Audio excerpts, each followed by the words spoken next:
Welcome to Molding Masculinity. I'm Tom McFarland, as always, here with Philip Sipe.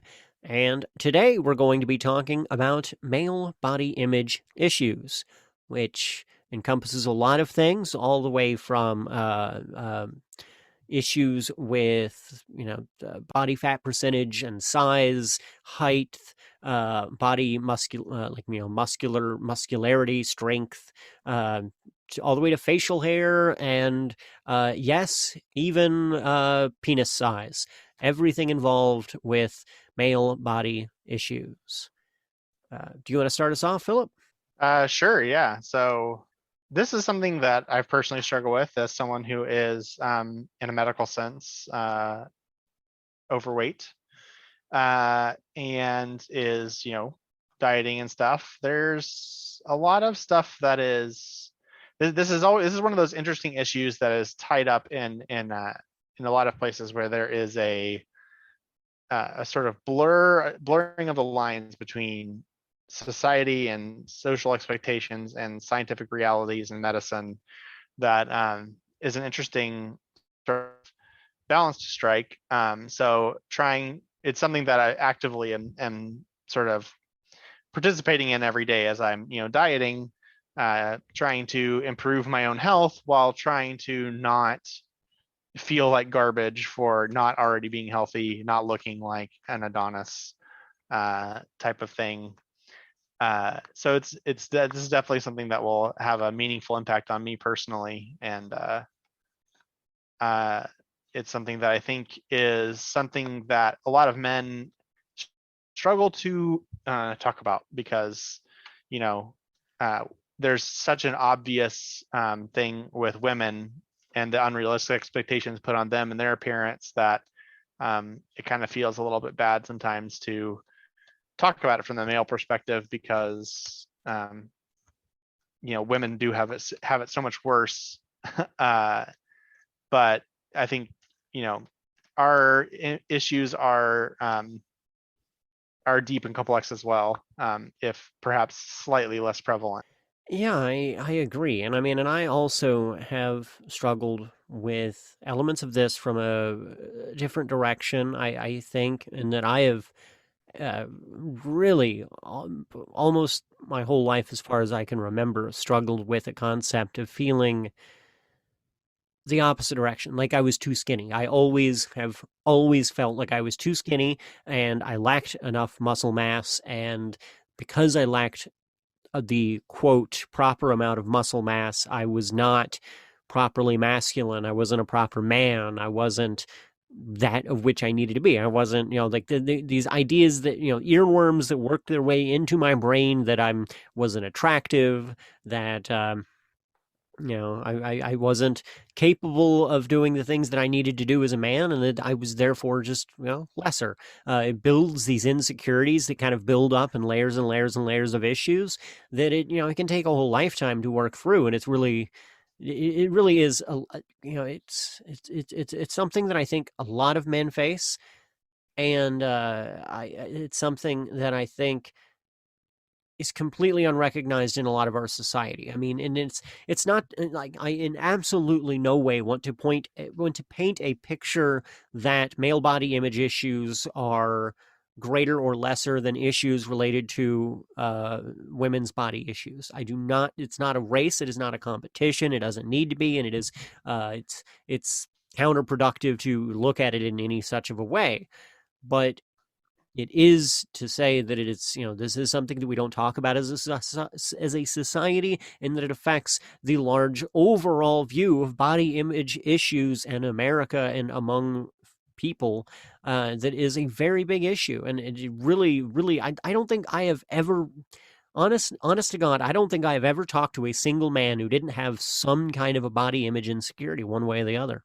Oh yeah, I mean, like just the other day I was around playing some board games with friends, and I was sitting next to a guy who was almost certainly the skinniest person at the table, saying like, "Oh, like I haven't been eating super well. I gotta lose like 10 pounds," and it's like, what? Like dude, like look at your environment, man. Like everyone here is heavier than you. Like, what are you saying? But like it's crazy. Like I think we almost take it for granted that women have these insecurities. That it's surprising hearing it sometimes from your male friends as well. Um, but I think that there is some opening up of the conversation here recently. I know, like, I mean, in pop culture sense, like there have been some celebrities that have talked about how, despite being like obviously, you know, physically in a perfectly fine state, um, you know, talk about how they struggle a lot with their own body and their own image. Robert Pattinson comes to mind. Um, so I wanted to throw in some numbers here because I like my numbers. Um, there was a study that um, showed that 90% of boys in middle school and high school exercise at least occasionally with the specific goal of bulking up. That's wild to me. 90%. And I think like the do you lift bro, and like there's some value, obviously, like it's good, I guess, that 90% of people of boys are exercising, but it's the part I'm concerned about is the motivation, because a lot of the instances of bulking up are an attempt to look like certain you know movie stars in movies, which ignoring for a second all the makeup and lighting and angles and stuff that play into that image. One of the things that I've learned, for example, is like bodybuilders have talked about how, that chiseled ab look, that ripped muscle look that, a lot of us see a lot, is actually unaccomplishable unless you're dehydrated, like unless you are medically at a level of not in taking enough water.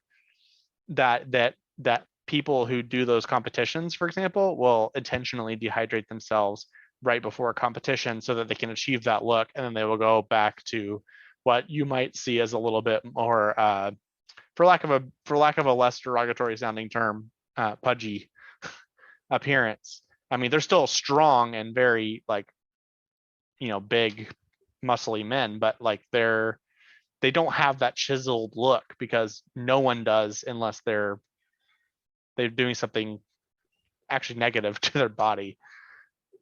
Yeah, and I know, and I think a lot of that has a lot of, yeah. There's a lot of validity to this idea that there is an immense number of unreasonable body expectations thrown at us while we're growing up.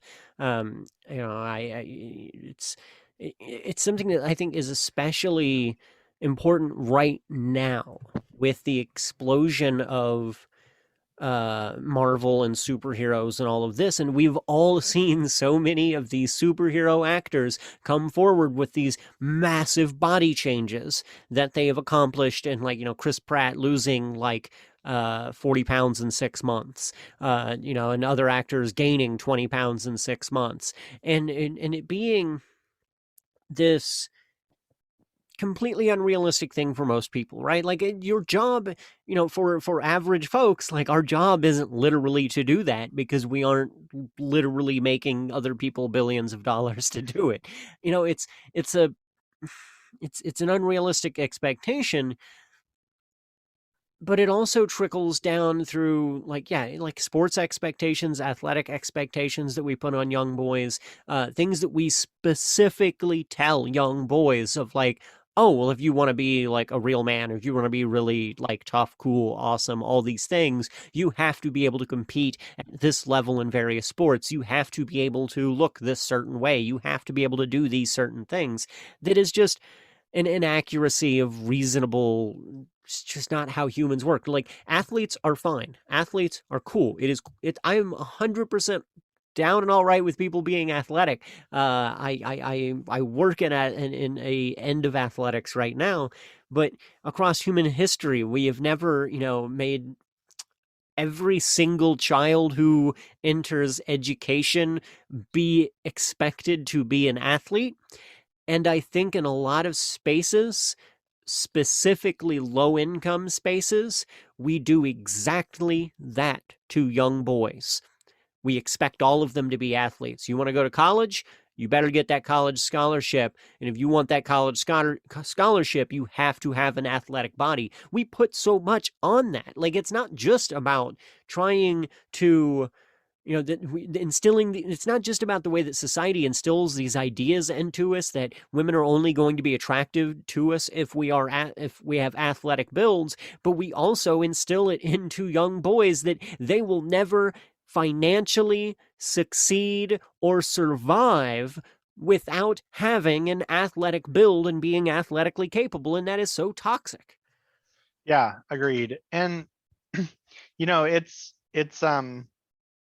it's one of those things that is frustrating from the perspective, not just like that it holds up an unhealthy expectation, but that like um you know it's also a false narrative. uh like the worst part about it is like you tell a bunch of these young boys like, oh, the only way you're going to get out of this poverty trap is to um just completely put your body into this shape. And it's not even true. Like, even if you get recruited to a college, only a small percent of those people end up doing it professionally. And honestly, even a small percentage of the people who do it in high school get recruited to a college team. Like, these are um, lottery tickets. You have to be born with the talent. You have to, work incredibly hard. And a lot of times, like, you know, um, it's just not in the cards for you just by circumstance. And I think the worst part about it for me is the adults in that scenario who oftentimes push these boys into dedicating themselves to this on this lottery ticket promise that they know they'll never hit. They're not good enough, talented enough, naturally speaking, but they need them to fill that position so that the other people in the team who do have that can have a slightly better chance at doing it.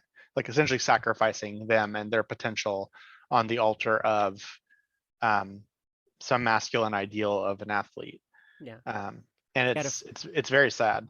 you got to fill the rest of the roster for your star hooper or your quarterback.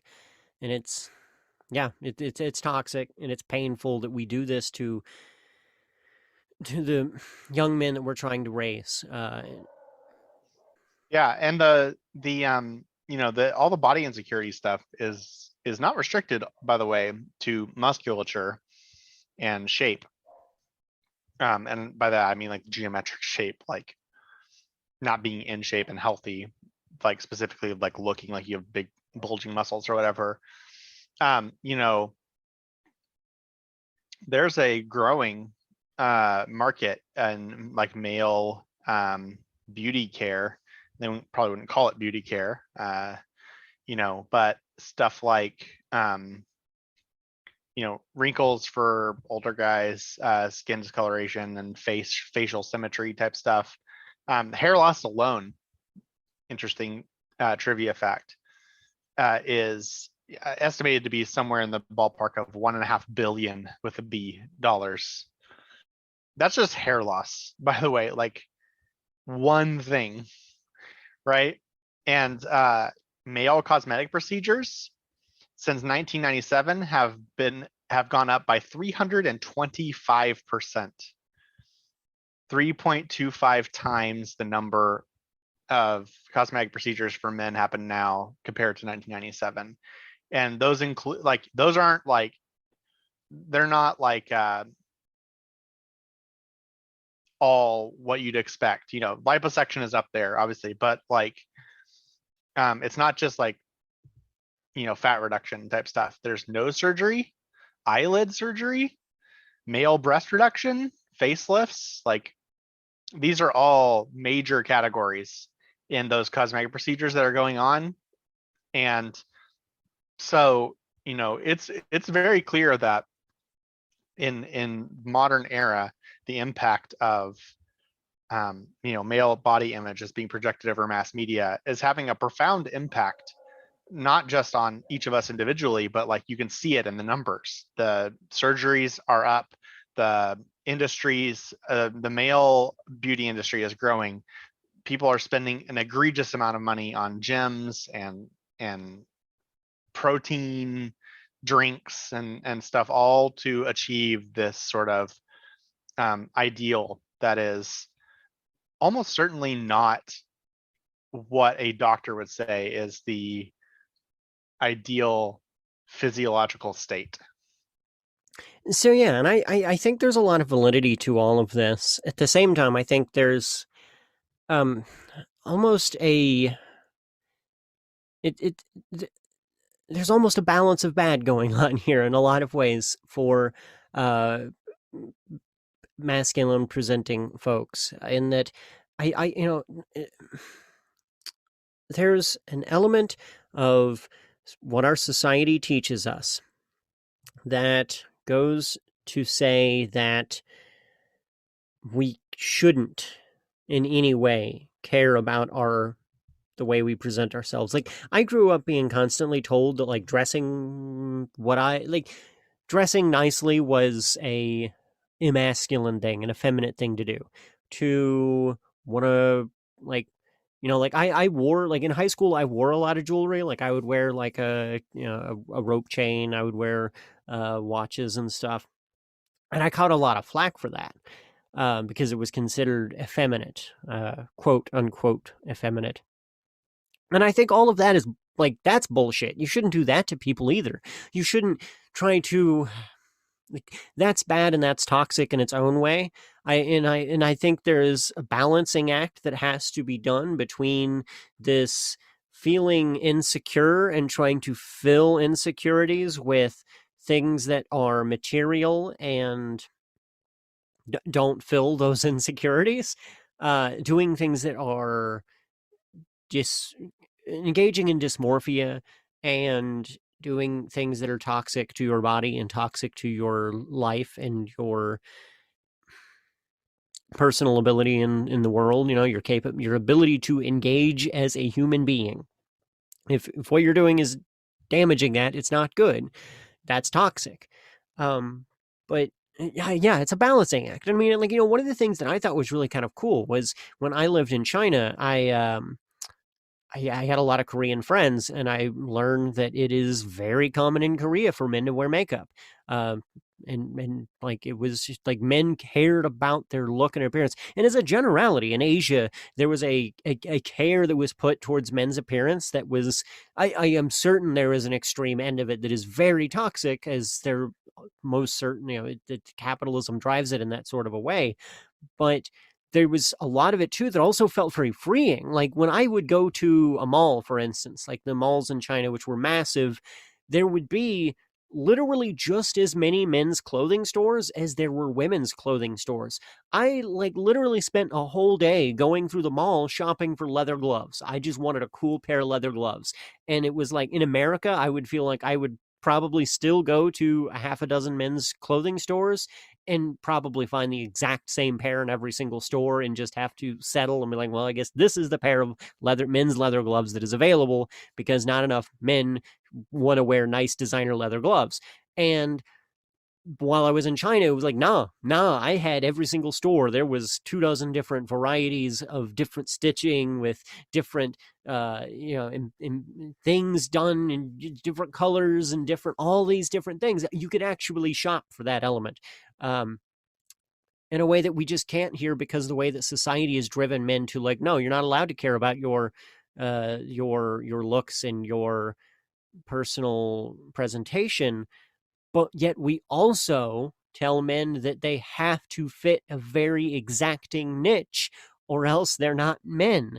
And that's like it's its own toxicity and its own element of problem there that I just I don't know. Yeah, it sucks in a lot of ways.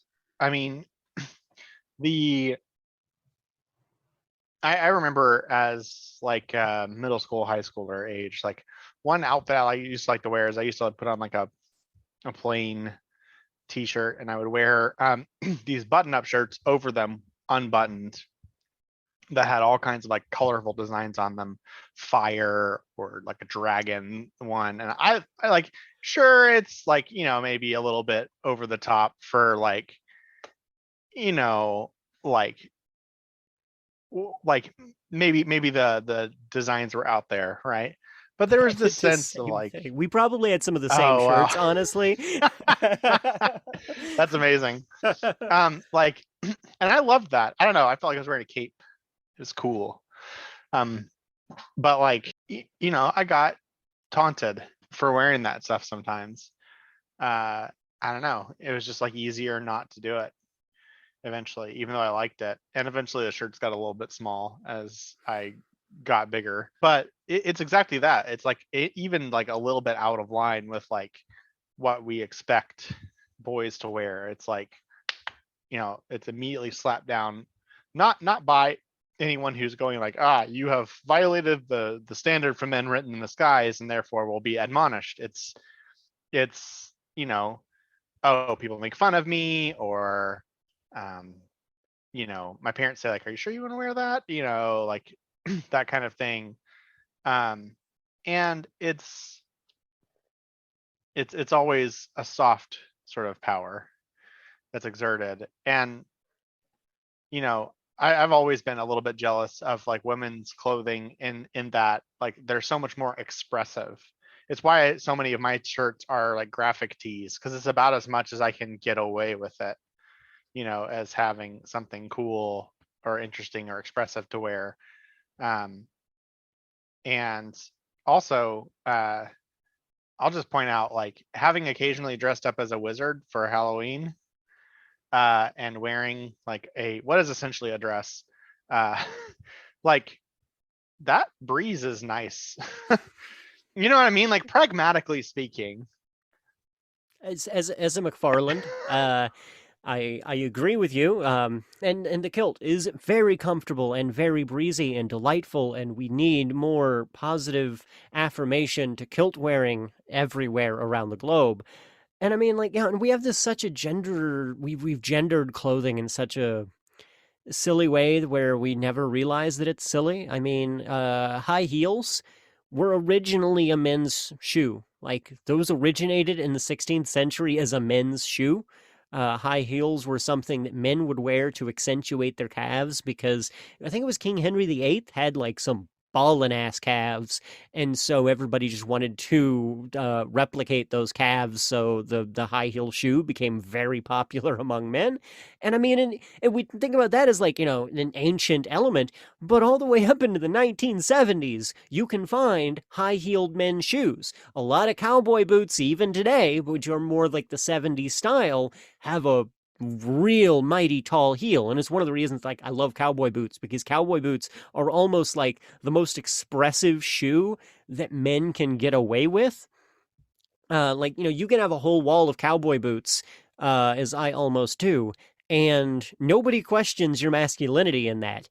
But, if you had a wall of literally any other kind of shoe other than like other than, like tennis shoes, yeah, people are gonna kind of throw shade on that. And it's in that same way that you just described, that soft power kind of way. Now, it's not that somebody's going to walk up and say, "Hey, that's not masculine. You're not allowed to do that." But it's this gentle pull that people do to pull you in another direction and away from that.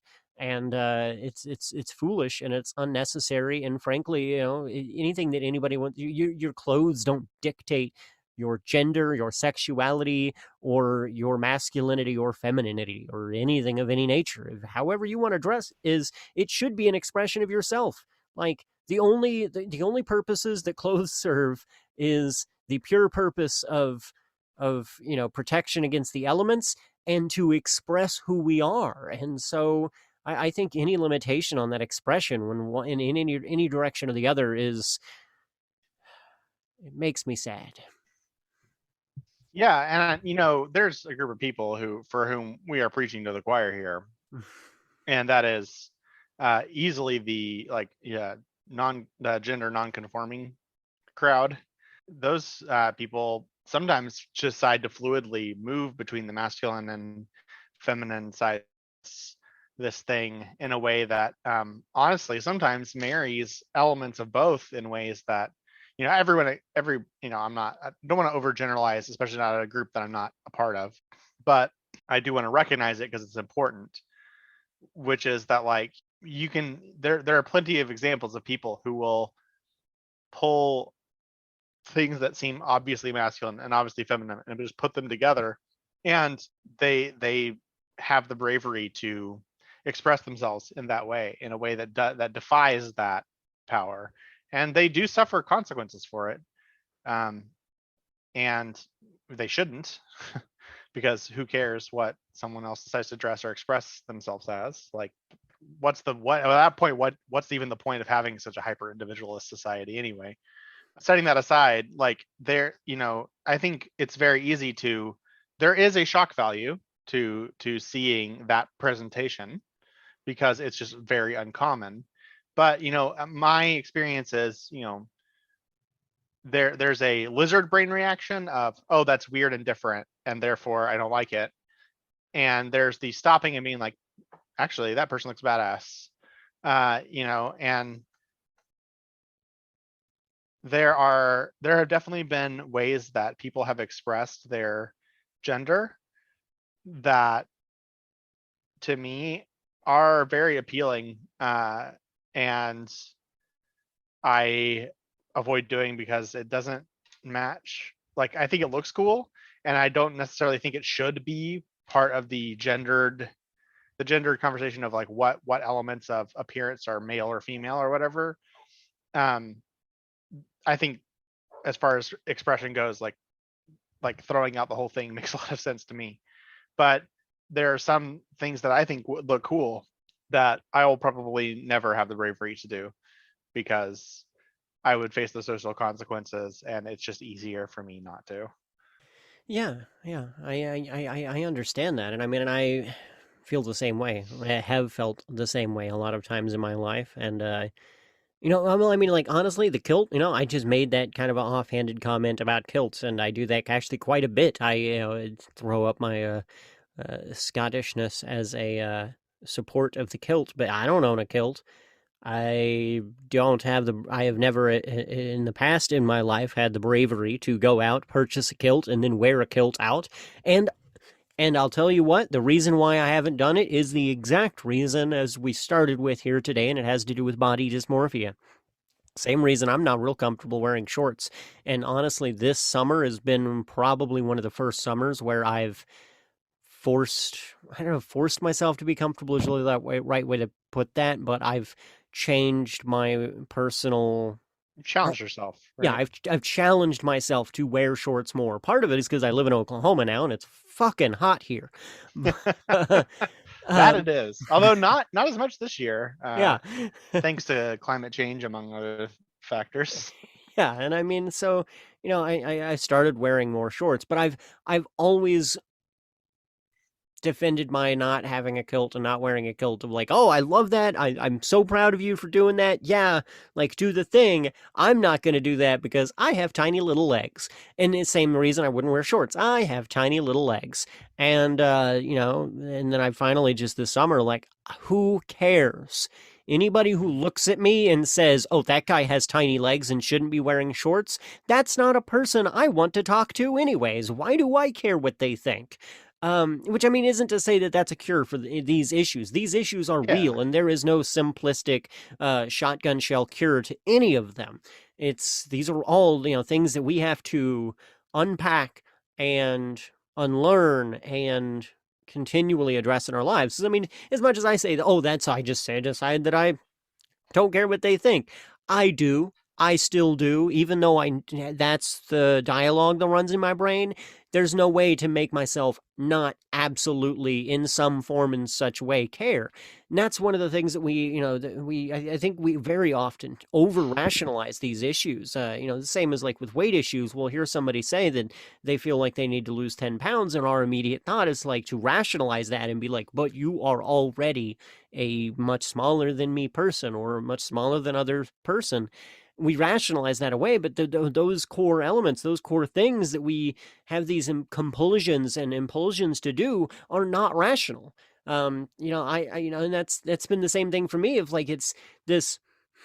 I get that I am um, probably more muscular than some other men, uh, but I perpetually and always, and will probably for the rest of my life, always feel like I am absolutely not muscular enough, and like that I am too small. I am too small. I don't think I could be in a room full of small enough people to make me not feel like I am too small. And that's something that I have to cope with in myself, and I have to struggle with and unlearn myself. And I mean, these are issues that part of what makes these issues so hard is that we have so little academia rolling into them. We have so little understanding in psychology about them, and we have so little discussion in our social spaces about them. We're just now starting to get some very clear evidence that this is a serious problem that's getting worse. The numbers that I stated near to the beginning are fairly recent and, you know, only begin to start to scratch the surface of like why. I think we can all easily point to like superhero movies or whatever and say like, oh, okay, that's probably not helping. But like causes of effects can be very complex and multifaceted and probably touch on a whole variety of issues in and of themselves. Um, but I think it's good that this conversation alone is an example. Like I know we try to also talk about these problems. We also try to have some sort of practical steps on how to start working on this and improving this sort of improving things related to whatever we're talking about. And right here, what we're doing, like, I mean, this whole episode is just straight up an example because that's one of the number one things that you can do when it comes to handling uh, your body image issues is have the vulnerability to sit down with another male friend, talk about it, say, like, I'm deeply I struggle a lot with the size of my stomach. I feel like I'm fat, and it's when I go to the pool, I feel like I'm the fat guy that everyone looks at and is like, "Why I can keep a shirt on?" Like you were talking about. I assume your legs or whatever, that makes you uncomfortable in shorts. Just being open and saying like, I have a problem with this. It sucks, and then having your friends being like, like uh, specifically, you know, I think what I don't want to say here is that like that, don't be blindly affirming in the sense of don't tell someone that nothing about them needs to change. And by that I mean specifically there's a version of this conversation. There's several versions of this conversation. There's the I'm struggling with the way that I look, I feel like I'm fat, and someone saying like, hey, you shouldn't worry about that. That's not a big deal. I think that you're a good looking guy and you're nice and you shouldn't be beating yourself up over that. That's a good thing. I think there's a different version of this conversation where someone's like, "Hey, I'm concerned about my weight. My family has a heart condition history, and I'm going to start dieting." And someone goes like, "Oh, you don't need to do that. You're trying to be positive and reinforcing, but like there is a line here. Like some body image issues do touch on medical things, and we should be clear about saying, there's the difference between body positivity and blind body acceptance. You know, a doctor saying, "Hey, you should probably lose some weight, or else you're going to have a heart condition," is not the same thing as someone saying, "Hey, fatso, put on a shirt." You know, um, and but specifically like when talking about it with between friends, like friends don't need to give each other medical advice. If your friend wants to start dieting to improve their health and maybe lose some weight and look better, cool, support them with that. If they are don't say like it sucks and right now I don't know what to do about it, just like be there, be honest that like, I'm sure they're all imperfectly healthy in some ways, and there are things that we can work on in that space. But also this thing that we all have in our heads that we think that we have to live up to, we don't have to live up to that. That's bullshit. It's a bullshit body image that's propped up by media selling you something. And just be okay with how you are now, not in a don't worry about medical consequences, but in a you know don't be trying to live up to an unrealistic standard. Yeah, no, I agree. I agree completely. And these issues are so all encompassing with men. We've talked a lot specifically about these kinds of body image issues, about feeling overweight, feeling underweight, feeling undermasculine, feeling all of these different things that hit us. And there's also so much more that we don't even have the time to get into in one episode. Things like thinning hairlines in men and how that makes us feel, especially as we get older. How society tells us that like having a good thick head of hair is something important to being masculine, despite there being so many obvious masculine like role models out there who do not have hair. But I mean, it's we internalize it. I mean, and there's so many other things of like facial hair issues that I think now are kind of really kind of coming into full scope for a lot of men. Um, and then, of course, the issue of penis size, which many more men than will ever admit concern themselves with and struggle with, despite it being something that they have extremely little control over. And to be frank, there is no point in worrying yourself in life about things that you can't directly control. And that brings me into a very important point that I want to roll all of this into, because I think extremely too few of us understand this, and I think we are taught this from an extremely young age, that if we don't have the ideal male body, that if we do not look like the ideal male, there is no possible ability that there's no capability we have to be attractive, sexy, or also good at sex. That we Yeah. lack that. If we aren't that ideal man, well, we don't have that thing. And so even if we make a relationship with a woman, she's going to leave us for somebody who is ideal. And that is so toxic, so wrong, so inconceivably false. It doesn't stand up to any rational argument and discussion. We as men, like we as men who are, I should say, as masculine presenting people who in many cases are attracted to women. And I say this because I just purely I'm this is I need to say this from my own perspective, because this is a very perspective based thing. From my perspective of my own sexuality, my own gender, and my own gender identity, and my own all of those things. I There is no ideal woman. There's no ideal woman that I am attracted to, and all other women are simply unattractive. That is just simply not a framework that exists within our mind. How could I possibly conceive that that is a framework that exists in literally every single other person's mind?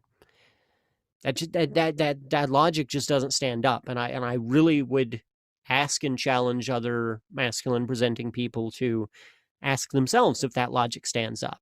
And if it does, maybe you also need to reconsider like the idea of an ideal person really existing. Like just I think that is just something problematic that exists within our culture. And so my long form way of saying this, of what I'm trying to say, is something we have already hit on twice before. Rule 34 of the internet applies to real life. There is somebody out there for everybody, multiple somebodies out there for everybody. We are all attracted to different body attributes, and it doesn't matter what weird little quirk is going on with your body. Somebody out there finds it attractive, and not just one somebody. You don't have to go out there in the world and find that one somebody who is attracted to you. There are a absolutely shit ton of people Yeah. who are attracted to you. More people are attracted to you than you could ever possibly handle and deal with. I don't care who Yeah, you are. there's probably at least a subreddit of them. Yes, yes. Um, uh, yeah, no, 100%. And I think like the topic of pornography deserves its own handle or its own episode. But I'll touch on it a little bit to say that like, some of that stuff like penis size and whatnot, like stems a lot from that. Because like you don't go around looking at other people's junk all the time. So it's Now, not speak like, for yourself. okay, well, okay, Tommy does. Tommy McFarlane goes around looking at people's junk all the time, but I don't. And I don't think most people do. Um, and can't wait for that to get clipped out of context at some point. Um, but anyway, it's not like a lot of other things where like it's right there, you can see it. If someone is like, you know, pointing out like that your nose is big or something, like you can see a billion noses very quickly, right? The, the only regular access that people have in comparing their penis size to other men, generally speaking, is their vague memories of family that they might have seen as young children, which A has a I was a young child and everything looks big to me skew to it. So keep that in mind. And B, pornography, which definitely has a selection bias, by the way. Like, and also if you take even 10 minutes to look up some of the things that these people do in pursuit of producing that kind of media, it is horrifying. Um, I don't want to get into like the ethical side of like should should you consume porn or whatever that, like I think that's something that would better be handled in its own episode. But I'll just say this: you should not be comparing your dick to the dicks of porn stars. They are hopped up on drugs. They are genetic abnormalities, and oftentimes their dick is fake. Like it's got like rods inserted in it. It's ridiculous. So like don't like if you're looking at that and being like, ah man, my thing is so small, it's like, well, like don't, because like unless you're willing to insert rods in your penis, you're not gonna be that large. Like just go look up the average size and you'll probably find out that you're within an inch of that. Mm-hmm. Like most men are. And if you're not, if you're way small or whatever, that doesn't matter that much, quite frankly. Like it doesn't matter if you have a foot long dick. There are plenty of women who just don't enjoy penetrative sex and you're just going to have a lot more satisfying of a sexual relationship in doing other things. and and uh and and as a whole, like that's such a very, very, very, very, very small part of a sexual experience. And again, this deserves its own whole episode. But uh, I would think I would summarize it for now in saying that if you really think that the size of your penis dictates sexual pleasure, I cannot stress enough that you need to have some conversations with women in your life who trust you enough to have that conversation with them to learn some things. yeah, I mean frankly, conversation with a basic Google search of the anatomy of women will correct about half Yes. of that for you instantaneously. Yes. Yes. Honestly, and that's probably a better suggestion that I should make. I actually, I'm gonna, I'm correcting myself in conversation here and saying that we have this constant kind of thing of like, well, you need to just go ask a person of that. Well, no, we live in the information age. You can do the work yourself. And yeah, you should probably just go to Google and do some work yourself. There are Yeah, many, many, many, many, many women who have written about this.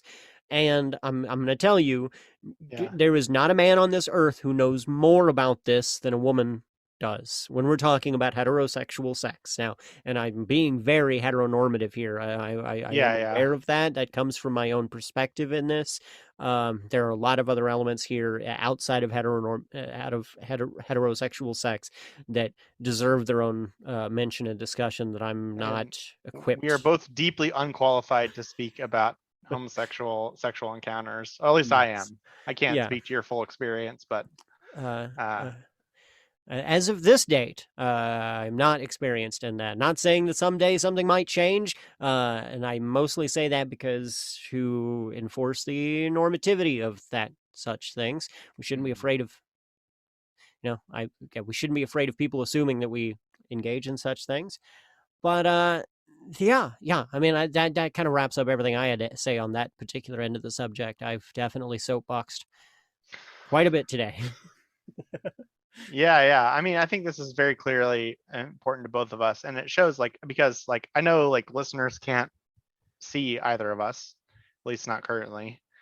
Um, but Tommy and I do not share a similar body shape, right? And it was a surprise to me to learn many that you've talked about today. Um, and it goes to show you that it doesn't matter what shape you are, what size you are, what if you're muscly or fit or thin or fat or tall or short or any of that. Like there is not a man on the planet who couldn't tell you something that they're not a fan of on their body. Even the like super Chad muscly looking dudes who you think are examples of that ideal, if you get to know them well enough to be able to ask them, is there anything about your appearance that you don't like? I guarantee you they can give you an answer in under a minute, and it will not be the thing that you're expecting. And I think one other element too I want to tag on to that is like, so I worked for a long time as a photographer. So I've worked with a lot of models, so people who have idealistic bodies. And something I've heard a lot from those folks is a lot of relationship struggles, a lot of struggles, honestly, in finding relationships with people. And so we build this framework in our head that like those people are the most successful at relationships and sexuality, and a lot of times they're not, and not because of anything about their body. I mean, not anything that they have done wrong by any means whatsoever. It has to do with like a lot of times I've been told of like struggling because people are intimidated by them because they are attracted to somebody and that person sees them and is like, oh, this person could never possibly be attracted to me, they're perfect. Or people not being attracted to them because they look too quote unquote perfect. So I think I just want to stress that there is a great leveling agent here that a lot of us aren't aware of, that I think it is freeing to know exists. I guess it's not that it's a good thing. I'm not saying it's a good thing. It's just that we shouldn't all feel like we are lesser. We're not. We're not lesser. We're all just human beings, and we all just happen to have different bodies. Yeah, and as long as you're medically not in danger or something, you know, keep in mind that it's entirely, you know, aesthetic beyond that point, you know, and you won't catch me saying aesthetics don't matter. Um, but you know, be honest about like how much grief that you're giving yourself about something that is, and what you're trying to aspire to and for what reasons. If it's like, oh, I'd kind of like to look this way, sure, I'll eat a little bit better, eat in this different way, or do this extra exercise or whatever, and it's not a big deal to you, it's just something that you'd like to do, great, that's fine, you look however you want. Like, we're not here to tell you to look like a average Joe, right? Are you just looking in the mirror every day and just like reaming yourself about how awful you look or whatever? Like, why? What does that do for you? It doesn't accomplish anything. It just makes you feel like shit for no reason. Like, if that motivates you to go and improve yourself, great. But most of the time when people are doing that, it doesn't motivate them, it demotivates them. And be honest with yourself. If you're giving yourself that kind of language and all it is demotivating you, stop.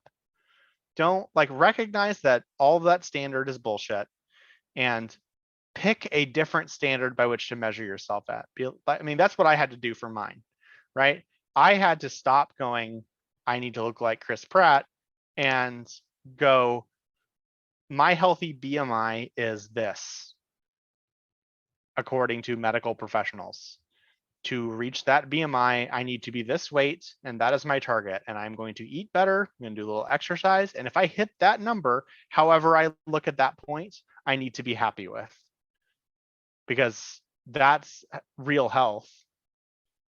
And, you know, at that point, if I don't, if I'm not motivated to make myself look any different at that point, or that's hard, like it just shouldn't matter. And I just think like it's, you have to be honest with like what internal conversations you're having with yourself that are just doing nothing but making you unhappy for no gain. Yeah, I agree completely. I mean, it's yeah, that's the thing, and I agree completely with like yeah, there's nothing wrong with lifting weights as a hobby, running as a Sure. hobby. There's nothing wrong with eating food as a hobby. There's My nothing. brother-in-law lifts weights as a hobby and he looks jacked as all get out, but it's fun for him. You know Yeah, what I mean? yeah. Like let it be fun. Don't let it become a dysfunction. Don't let it take over your life, and don't let it dictate who you are as a person. Like, I mean, in not in any more such way as any activity we do kind of describes who we are as a person, but just be yourself is basically what I'm saying. Allow yourself the freedom and the expression to be yourself. And this is a working process. Again, this isn't something you're going to walk away from this podcast like suddenly realizing, aha, I've solved it. Never going to have that problem again. That's not what we do. As we've think clearly stated here, we're both coping with this ourselves, and that's Yeah. yeah. This is the game. This is the thing. We don't all talk about this, and that's what we're here to do is to talk about this and help ourselves work through some of these problems. I'm sure later on we're probably going to probably do again, like probably come back to this episode and be like, oh, there were some things I said that maybe we should adjust in the future. But yeah, well, I think I lost you there for a moment, but can you? Yeah, you froze for me as well. But I think that pretty much wraps up what I have to say this week. Do you have any last words to make? No, I think that's about it for me. Just love yourself and remember that almost everything that people try to tell you is normal is bullshit. Yeah. Yep. Yeah. I second it on that. Love yourself. Um, you are worthy.